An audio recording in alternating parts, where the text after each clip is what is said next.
Welcome back to the second half of the ladies' final here at the ZUBL. It's University of Nairobi up against USIU, and I am joined here by the professor himself, Bosire. Into the fourth quarter here, the scores are USIU 50 points, University of Nairobi 24 points. And we can see Emma Nyakweba back into play. She's shot the 2 points, makes it 52. Exactly. Emma is a very good poster player. She knows how to play high-low. So when she's in the court, you cannot allow her to get the ball on the post. So in the 2-3 zone, they need to be able to front her, to force her to move. You know, not just get the pitch.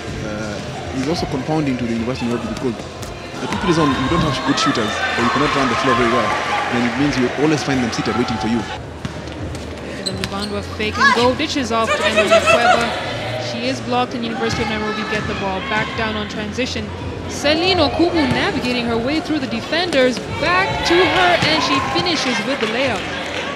If only they'd done that more often. Luvandwa at her sweet spot.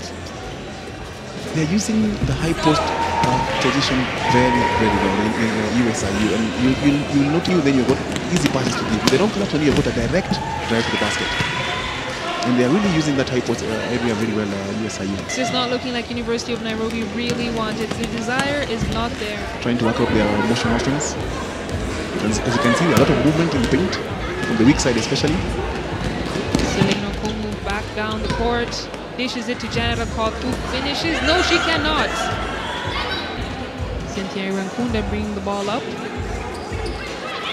Passes it to Hilda. Fake and go.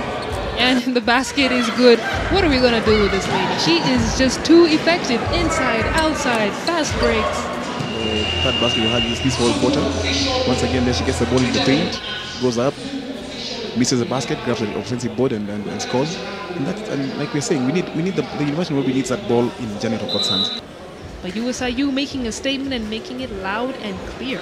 I don't see anybody who can stop USIU. Back live at the Nairobi Conference Finals at Nyayo Stadium in Nairobi. And we have a nice crowd here.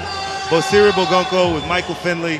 Bosire, yes. What did you see in the first half? In the first half, it was a game of two quarters actually. At the beginning of the game, USIU took control of the game and took a lead in the first quarter. But going to the second quarter, Tuk were able to get the game right and get into the running game. And as you can see, USIU have depended mostly on taking the jump shot and playing the inside-out play. But on the other hand, what you saw was just what we talked about early on, is that USIU has a size advantage. There you see them inside. They've been dominating on the offensive and defensive boards. Yes. But Tuk has a lot more athleticism. Yes. They've got a lot of what we call slashers in basketball, guys that can drive and get to the lane. They just haven't been doing a great job of execution. As you see, USIU dominating on the boards. Yeah, that's correct. That's correct, Mike. And what I noticed, as a matter of fact, I was just mentioning to somebody, USIU are crashing the boards and therefore getting into foul situation. But the difference between the two teams is that USIU have scored their free throws, while on the other hand, Tuk have not scored their free throws, or they have averaged about 30 to 40% of free throw shooting. And we all know free throw shooting is one of the most important things in basketball. But at the end of the day, I think it's a well-balanced match. Both teams are holding their own.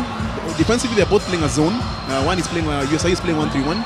And you can see there, Hope Robert drives the baseline, a very good baseline play, and scores the basket with reverse layup. Well, yeah, you're saying they're running the zone. I mean, and this is, you see both teams in the zone, and look how they're cracking it. It's either a jump shot from the perimeter, or it's slashing and dishing. Right. Both teams playing, and what I would say a lazy zone. You see that? Getting a lot of wide open shots and easy rebounds. There's no aggression, Mike. There's no aggression. There's no movement in the zone. You always have to have a hand on everybody's face whenever they get the ball, and you don't allow people to to flash through your zone, because when you flash through the zone, you can see there it gets wide open. You can get a shot, or you can get the drive or the dump. No, that's exactly it. Here you see a fast break, USIU going down, and early on, you're right. You thought that USIU were going to dominate, but this is a scrappy team, Tuk team. They play hard, they're not going to quit, and they do have talent.